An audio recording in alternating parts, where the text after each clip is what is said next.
నమస్తే, నా పేరు తేజస్విని. బీసీఎన్ న్యూస్ కి స్వాగతం. ముందుగా ముఖ్యాంశాలు. జర్నలిస్టులందరికీ ఇళ్ల స్థలాలు అందిస్తా. హౌసింగ్ పీడీ, మున్సిపల్ కమిషనర్, తహసీల్దార్లతో జర్నలిస్టు ఇళ్ల స్థలాలపై ఫోన్లో మాట్లాడిన భీమవరం ఎమ్మెల్యే అంజిబాబు.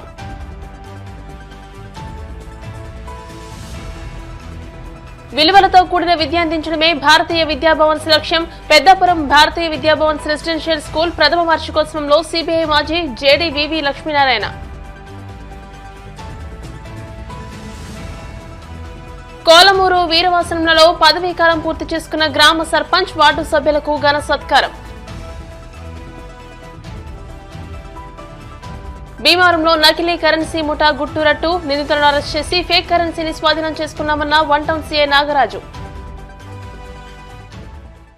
భీమవరం నియోజకవర్గంలోని జర్నలిస్టులందరికీ త్వరలోనే ఇళ్ల స్థలాలు అందిస్తామని రాష్ట్ర public accounts committee chairman MLA Pulaparthi Ramanjaneyulu హామీ ఇచ్చారు.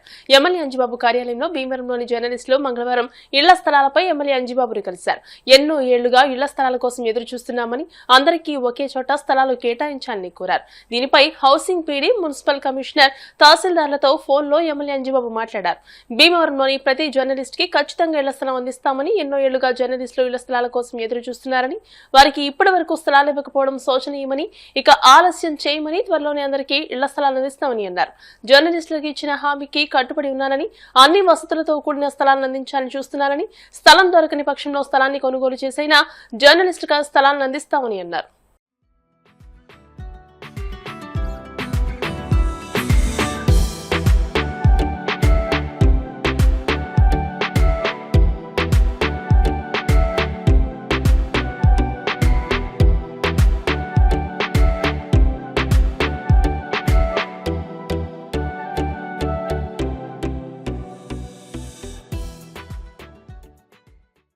విలువలతో కూడిన విద్య అందించడమే భారతీయ విద్యాభవన్స్ లక్ష్యమని సిబిఐ మాజీ జేడీ వివి లక్ష్మీనారాయణ పేర్కొన్నారు. కాకినాడ జిల్లా పెద్దాపురం ఏడీబీ రోడ్లోని భారతీయ విద్యాభవన్స్ రెసిడెన్షియల్ స్కూల్ ప్రథమ వార్షికోత్సవానికి ఆయన ముఖ్య అతిథిగా హాజరై మాట్లాడారు.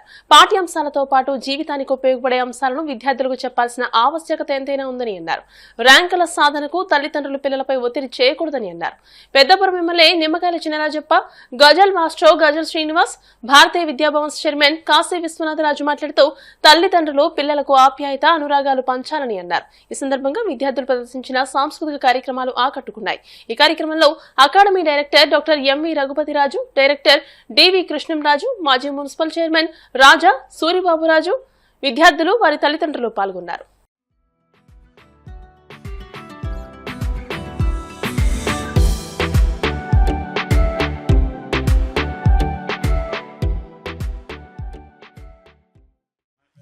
భారత విద్యాభవన్ ఫస్ట్ ఇయర్ యానివర్సరీ చేసుకున్న సందర్భంలో మనందరూ కూడా కట్టడం జరిగింది. మరి ఈ కార్యక్రమం అయితే చాలా సంతోషంగా ఉంది. పెద్దలతో కూడా వచ్చారు, అన్ని ప్రాంతాల నుంచి కూడా వచ్చారు. ఈ కార్యక్రమం వచ్చేటికి మన పెద్దాపురంలో మరి ఇలాంటి స్కూల్స్ అన్ని కూడా ఎన్నో స్కూల్స్ ఉన్నాయి. కానీ భారత విద్యాభవన్ కూడా మనం రావడం చాలా మంచిది అనిపిస్తుంది. ఎందుకంటే వేలాది ఎన్నో శాఖలుగా ఇప్పుడు 1833 స్టార్ట్ చేసినటువంటి మరి ఈస్ట్ వెస్ట్ లో కూడా ఇప్పటికే 8-10 మరి స్కూల్స్ కూడా ఉన్నాయి. అన్ని కూడా మంచి స్టాండర్డ్స్ తోటి క్రమశిక్షణ తోటి మరి నడిపించే స్కూల్ ఇవన్నీ కూడా మరి విశ్వనాథరాజు గారు ఆయన సేవాభావంతో ఆనందరాజు గారి ఫౌండేషన్ తోటి నడిపిస్తా ఉన్నారు. మరి విశ్వనాథరాజు గారు కూడా అనేక సేవాభావాలు చేస్తున్నారు. ఇది ప్రాఫిట్ కోసం కాదు స్కూల్ నడిపిస్తుంటారు, సేవాభావంతో స్కూల్ నడిపిస్తున్నారు కనుక ఆయన ఒకసారి అభినందించు. మరి ఆనందరాజు గారు జ్ఞాపకార్థం మరి ఇంకా ఎన్ని స్కూల్ స్థాపించి ఇంకా మంచి స్టాండర్డ్ తోటి చేయాలని చెప్పి 28 ఎకరాల ఈ ప్రాంగణంలో పిల్లలు గనక చదువుకుంటే వాళ్ళ ఆలోచనలు కూడా చాలా విశాలవంతంగా ఉంటాయన్న ఉద్దేశంతో ఇక్కడ ఈ స్కూల్ స్టార్ట్ చేయడం జరిగింది. ఇప్పుడు కేవలం 79 మంది మాత్రంతో పాటే మొదలుపెట్టిన ఈ యజ్ఞం ఏదైతే ఉందో అది ఇంకా భావి తరాల్లో ఇంకా ముందుకు వెళ్లాలని నేను మనస్ఫూర్తిగా కోరుకుంటున్నాను. ఎందుకంటే ఏదైనా చిన్న కార్యక్రమం కూడా, ఏదైనా ఒక ప్రహసనం కూడా తక్కువ సంఖ్యతోనే మొదలవుతుంది. మహాత్మా గాంధీ గారు దండి సత్యాగ్రహం ప్రారంభించినప్పుడు ఆయనతో పాటు 72 మంది మాత్రమే ఉన్నారు. కానీ దండి సత్యాగ్రహం పూర్తి అయ్యేసరికి సుమారుగా 6 లక్షల మంది ఆయనతో కలిసి. కాబట్టి ఈ విధంగా 79 మంది పిల్లలతో ప్రారంభమైన ఈ భారతీయ విద్యాభవన్ ఇంకా ఎంతో మందిని ఆకర్షించాలని, ఈ పరిసర ప్రాంతంలో ఉన్న వారందరూ కూడా ఈ స్కూల్ యొక్క లాభాన్ని, ఎందుకంటే మున్షి గారు ఒక గొప్ప ఉద్దేశంతో ఈ స్కూల్ ని స్టార్ట్ చేశారు కాబట్టి వారి ఆశయాలను ముందుకు తీసుకెళ్తూ ప్రతి ఒక్కరు కూడా భారతీయ విలువలను పెంపొందించే విధంగా పిల్లలను తయారు చేస్తామని మేమందరం కూడా కంకణబద్ధులై ఉన్నాం. భారతీయ విలువలు ఏంటంటే మాతృదేవోభవ, పితృదేవోభవ, ఆచార్య దేవోభవ, అతిథి దేవోభవ. అమ్మా నాన్నలను గౌరవించే సంస్కారం, గురువుల్ని గౌరవించే సంస్కారం, అతిథులను గౌరవించే సంస్కారం ఈ పిల్లలందరికీ కూడా నేర్పించబడుతున్నాయి. ఎందుకంటే కేవలం విద్య మాత్రమే సరిపోతుంది. విద్యతో పాటు వినయం కావాలి, చదువుతో పాటు సంస్కారం కూడా కావాలి. అప్పుడే ఒక మంచి పౌరుడు పాఠశాల యొక్క ప్రాంగణం నుంచి బయటికి వెళ్లి ఒక అద్భుతమైన వ్యక్తిగా సమాజంలో ఎదగగలుగుతారు. ఆ విధంగా ఈ స్కూల్ ను ముందుకు తీసుకువెళ్లే ప్రయత్నం మేము చేస్తున్నాం. ఇక్కడ పిల్లలకు కేవలం చదువు మాత్రమే కాదు, స్కూలు ఇల్లు వేరు కాదు. ఎందుకంటే ఇంటిలో మొదలై మీరు స్కూల్ వరకు, స్కూల్లో మొదలై ఇంటి వరకు మనం ఎప్పుడైతే ఆ సంబంధ బాంధవ్యాలు ఏర్పాటు చేస్తామో అప్పుడు పిల్లలు చక్కగా జీవితంలో ఒక గొప్ప స్థితి వచ్చిన తర్వాత అందరూ దూలాలు పట్టుకు వేలాడతారు, కానీ మనిషి ఎప్పుడు కూడా మూలాలు మర్చిపోకూడదు అన్నది నాకు భారతీయ విద్యాభవన్ చూసినప్పుడల్లా గుర్తొస్తుంది. నాకు మీరు భీమవరంలో భారతీయ విద్యాభవన్ ప్రాంగణాన్ని మీరు ఎంతమంది చూశారో నాకు తెలియదు. విద్యాలయం అనుకునేరు. ఈ భారతీయ విద్యాభవన్ కూడా మీరు ఏదో విద్యాలయం అనుకునేరు. ఇది అలా ఉండదు. నా కుడి భుజం పైన ఒక వ్యక్తి మహానుభావుడు ఉన్నాడు, కులపతి కె మున్షిజీ. మన భారత రాజ్యాంగం రాసినటువంటి పెద్దవాళ్ళల్లో సలహాదారుల్లో ఆయన ఒకరు, కె మున్షి గారు. వారు స్థాపించినటువంటి భారతీయ విద్య అంటే అది ఈనాటిది కాదు. ఈ దేశం, ఈ జంబూ ద్వీపం, భరతవర్షం, భరతఖండం ఉద్భవించిన నాటి నుండి కూడా మన జీవన విధానంలో తల్లి ద్వారా, తండ్రి ద్వారా, గురువు ద్వారా, అతిథుల ద్వారా నేర్చుకున్నటువంటి సంస్కార భారతాన్ని ఈ దేశం మనకి అందిస్తూ వస్తుందో దానిని విద్యా బోధనగా మార్చి మనకిస్తున్నటువంటి గొప్ప సంస్థ భారతీయ విద్యా భవన్ అని మీరందరూ కూడా గుర్తుపెట్టుకోవాలని నేను కోరుతున్నాను. రేపు మోడీ గారి దగ్గరికి వెళ్ళి 10 మంది, 15 మంది, 20 మంది, 30 మంది పిల్లలు ఉంటే ఆయన ఒక్కొక్కరి దగ్గరకు వచ్చి నువ్వు ఏ స్కూల్లో చదువుకున్నావు అని అడిగితే రకరకాల స్కూల్ పేరు చెప్తే ఆయన ఏమి చరించడు. కానీ ఒక పిల్లాడు వచ్చి సార్ ఐఎమ్ ఫ్రమ్ భారతీయ విద్యా భవన్ అని అంటే గబుక్కుని ఆ పిల్లాడి దగ్గర తీసుకుని ఎక్కడి నుంచి నువ్వు, ఏ ఊళ్ళో, ఏ రాష్ట్రంలో అని ఎంతో ఉత్సాహంగా అడుగుతారు. ఇవాళ రామకృష్ణ మఠ్ గాని భారతీయ విద్యా భవన్ గాని ఉన్నటువంటి గొప్ప పేరు అది వర్ణించలేనిది. దేశ విదేశాలలో భారతీయ విద్యా భవన్ యొక్క కరికులం ఎంతో ప్రామాణికమైనటువంటి విలువలు ఉన్నటువంటిది. ఒకరోజు parents should stay with your children in Bharatiya Vidya Bhavan. మీ పిల్లలు ఎంత గొప్పగా మమేకమై తన్మయత్వంతో విద్యా విధానంలో ఉన్నారో మీరు చూడాలి. సరదాగా యాన్యువల్ డేకు చెల్లిపోవడం కాదు. వాళ్ళ పిల్లలు తల్లిదండ్రులతో ఎలా ఉంటున్నారు, టీచర్స్ తో ఎలా ఉంటున్నారు, ప్రకృతితోటి ఎలా మమేకమై ఉంటున్నారు, ఇవన్నీ కూడా మీరు చూడాలి. భారతీయ విద్యా భవన్, భారతీయ విద్యా భవన్ విలువలతో కూడినటువంటి విద్యనిచ్చేటువంటి గొప్ప విద్యా విధానం. From the childhood, what is the game also, how we can go each other to discipline and then friendship and love each other in the game itself. So that is the motto of the game. We have to do very closely, work together. The game will be win one side. Otherwise, you have not a discipline and then going to the other ways, we are losing the game. Life also like this only. Our life is very one of the game also. From childhood, you learn education, games, and other activities also required.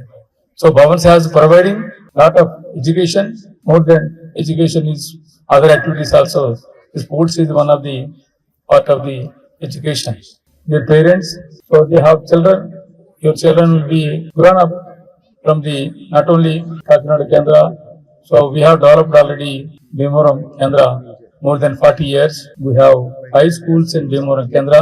Around more than 6,000 children are there. ఆశీస్సులతోటి ఈ school ని establish చేయడం జరిగింది. దీనిలో last year join అయిన పిల్లలందరూ కూడా చాలా అదృష్టవంతులు అని చెప్పేసి నేను భావిస్తున్నాను. నేను పేరెంట్స్ అందరినీ కూడా నేను ఎప్పటికప్పుడు ఎంక్వైరీ చేస్తున్నప్పుడు వాళ్ళందరూ కూడా చాలా హ్యాపీ ఫీల్ అవుతున్నారు. ఏంటంటే అకాడమిక్ లైన్స్ లో ఈ 1 year లో చాలా బాగా పర్ఫార్మ్ చేస్తున్నారు. వాళ్ళందరూ కూడా మంచి నాలెడ్జ్ అక్వైర్ చేశారని చెప్పేసి వాళ్ళందరూ కూడా హ్యాపీగా ఫీల్ అవుతున్నారు. అంటే అది మేనేజ్మెంట్ తరఫున అందరికీ కూడా ఆనందదాయకమైన విషయం అని చెప్పేసి ఈ సందర్భంగా మనం చేస్తున్నాం. నెక్స్ట్ ఇయర్ కి పూర్తి స్థాయిలో మన స్ట్రెంగ్త్ తప్పనిసరిగా రావడం జరుగుతుంది. అంటే ముఖ్యంగా భారతీయ విద్యాభవన్ స్థాపించడంలో ముఖ్య ఉద్దేశం ఏంటంటే ప్రపంచవ్యాప్తంగా 341 స్కూల్స్ ఉన్నాయి.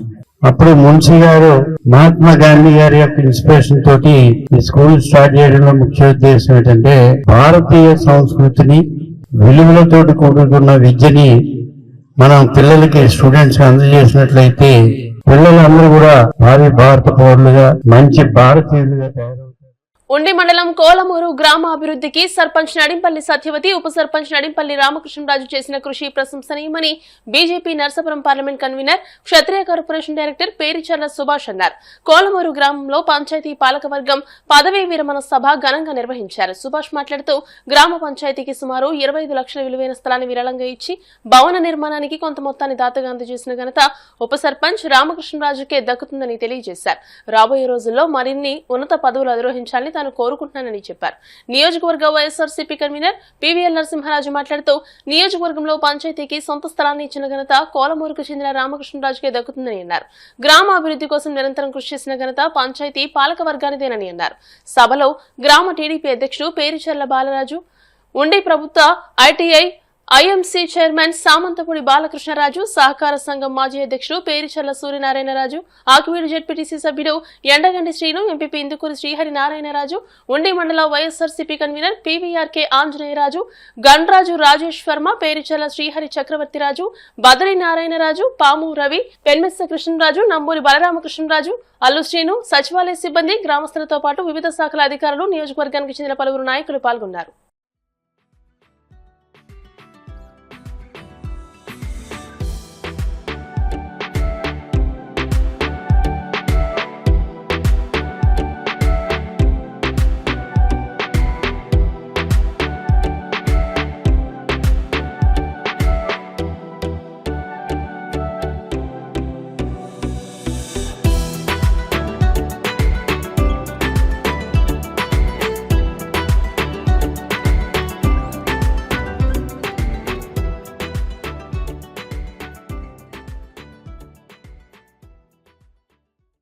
రామకృష్ణరాజు గారికి, ఇక ఉన్న కమిటీ మెంబర్లందరికీ కూడా, వార్డు మెంబర్లందరికీ కూడా ప్రత్యేకమైన కృతజ్ఞతలు తెలియజేసుకుంటున్నాం. 5 సంవత్సరాల కాలపరిమితి పూర్తి చేసుకుని కోలమూరు అభివృద్ధిలో కీలక పాత్ర పోషించినటువంటి కమిటీకి అందరికి కూడా ప్రత్యేకమైన ధన్యవాదాలు తెలియజేసుకుంటున్నా. రామకృష్ణరాజు గారు ఈ గ్రామానికి ఒక 20 లక్షల 10 లక్షల రూపాయలు విలువ చేసే సైట్ని ఇచ్చి పంచాయతీ భవనం చక్కగా కట్టించినందుకు ఆయనకి ప్రత్యేకమైన ధన్యవాదాలు తెలియజేస్తున్నాను. మరియు భవిష్యత్తులో కూడా మరిన్ని పదవులు అలంకరించి గ్రామాభివృద్ధికి తోడ్పడతాడని ఆశిస్తూ నా స్నేహితుడిని మరీ అభినందిస్తూ కృతజ్ఞతలు తెలియజేస్తున్నాను. పంచాయతీ సర్పంచ్ గా 5 సంవత్సరాలు పూర్తి చేసుకున్న సర్పంచ్ నడింపల్లి సత్యవతి గారికి, వైస్ ప్రెసిడెంట్ గారు నడింపల్లి రామకృష్ణరాజు గారు, ప్రెసిడెంట్ చేయడమే కాదు, మరి ఏదైతే సచివాలయానికి గవర్నమెంట్ శాంక్షన్ చేసినప్పుడు స్థలం లేకపోతే 60 లక్షల రూపాయలు వాల్యూ చేసే మెయిన్ రోడ్డు మీద తన సొంత స్థలాన్ని ఈ గ్రామానికి ఇచ్చి ఒక చక్కటి సచివాలయం నిర్మించడంలో ఆర్థికంగా కూడా సహాయపడి ఒక చక్కటి సచివాలయం ఏర్పాటు చేసినందుకు ఆ దంపతులిద్దరిని కూడా ప్రత్యేకంగా అభినందిస్తున్నాం. మరి నియోజకవర్గంలో 73 గ్రామాలు ఉంటే అన్ని చోట్ల ప్రెసిడెంట్లు అందరూ ఉన్నారు, కానీ సొంత స్థలం ఇచ్చిన ఏకైక ప్రెసిడెంట్ మన రామకృష్ణరాజు గారు. మరి ఈ సందర్భంగా మనం ఆయన ప్రత్యేకంగా అభినందించాలి. ఎంచేతంటే ప్రెసిడెంట్ పదవి అన్నది ఒక ముళ్ళ కిరీటం లాంటిది. ఏ ప్రెసిడెంట్ కూడా అందరినీ సాటిస్ఫై చేయలేరు, అన్ని అవసరాలు తీర్చలేడు. 5 ఏళ్ళు అయ్యేటప్పటికీ కూడా ఆ ఊరంతా కూడా ప్రెసిడెంట్ తిట్టి వాళ్ళే ఉంటారు, కానీ ఎవరో పొగుడు వాళ్ళు ఉండరు. ఒక రామకృష్ణరాజుని ఇలా మనం చూస్తూ ఉంటే ఇంతమంది ఎంతో అభిమానంగా వచ్చి ఆయన సత్కరించి ఆయన చేసిన సేవలకి ఆయన గౌరవించినందుకు ప్రతి ఒక్కరికి కూడా పేరు పేరున నా తరపున ధన్యవాదాలు తెలియజేసుకుంటున్నాను. ఇలాంటి సర్పంచులు ఉంటే గ్రామాలు అభివృద్ధి చెందుతాయి. మరి రాబోయే రోజుల్లో ఎవరు ప్రెసిడెంట్గా వచ్చినా కానీ దీన్ని ఆదర్శంగా తీసుకొని పాలమూరు అభివృద్ధికి తోడ్పడాలని చెప్పి మనస్ఫూర్తిగా కోరుకుంటూ 5 ఏళ్ల పాటు ప్రజలకు సేవలందించడం అభినందనీయమని వైఎస్ఆర్సీపీ భీమవరం నియోజకవర్గ ఇన్ఛార్జ్ చినిమిలి వెంకటరాయుడు అన్నారు. సోమవారం వీరవాసరం సర్పంచ్ వార్డు సభ్యులకు అభినందన కార్యక్రమాన్ని నిర్వహించారు. ఈ కార్యక్రమానికి ముఖ్య అతిథులుగా వైఎస్ఆర్సీపీ జిల్లా అధ్యక్షుడు ముదునూరి ప్రసాదరాజు, పార్లమెంట్ పరిశీలకుడు ముదునూరి మురళీకృష్ణరాజు, ఎమ్మెల్సీ కౌరు శ్రీనివాస్, పార్లమెంట్ సమన్వయకర్త గూడూరి ఉమాబాల, నియోజకవర్గ ఇన్ఛార్జ్ చినిమిలి వెంకటరాయుడు పాల్గొని మాట్లాడారు. వైఎస్ జగన్మోహన్ రెడ్డి హయాంలో ఎన్నో అభివృద్ధి సంక్షేమ కార్యక్రమాలు చేపట్టడం జరిగిందని అన్నారు. గ్రామాల్లో సర్పంచ్, వార్డు మెంబర్లకు మంచి పేరు, హోదా వచ్చేలాగా ప్రత్యేక శ్రద్ధ తీసుకోవడం జరిగిందని అన్నారు.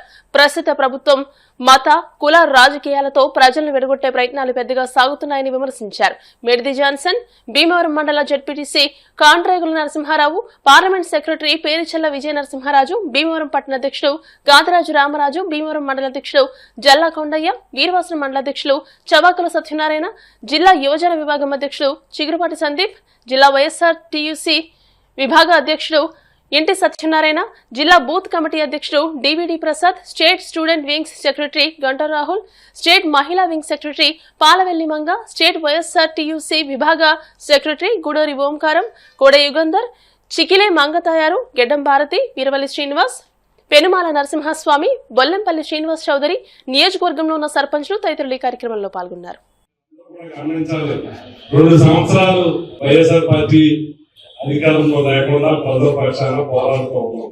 ఓటమి ప్రభుత్వం మతాలమయ్యాను, కులాలమయ్యాను, ఘర్షణ వాతావరణం తీసుకొచ్చి ఒక పక్క అభివృద్ధిని పక్కదోవ పట్టించి, సంక్షేమాన్ని పక్కదోవ పట్టించి, ఇవాళ ఇలాంటి అంశాలు తెర మీద తెచ్చి అవి మరుగున పడే విధంగా, ప్రజల్ని మభ్యపెట్టే విధంగా చర్యలు తీసుకోవడం మనందరం కూడా ఎవరు కూడా మత ఘర్షణకి వైఎస్ఆర్ పార్టీ సహకరించు.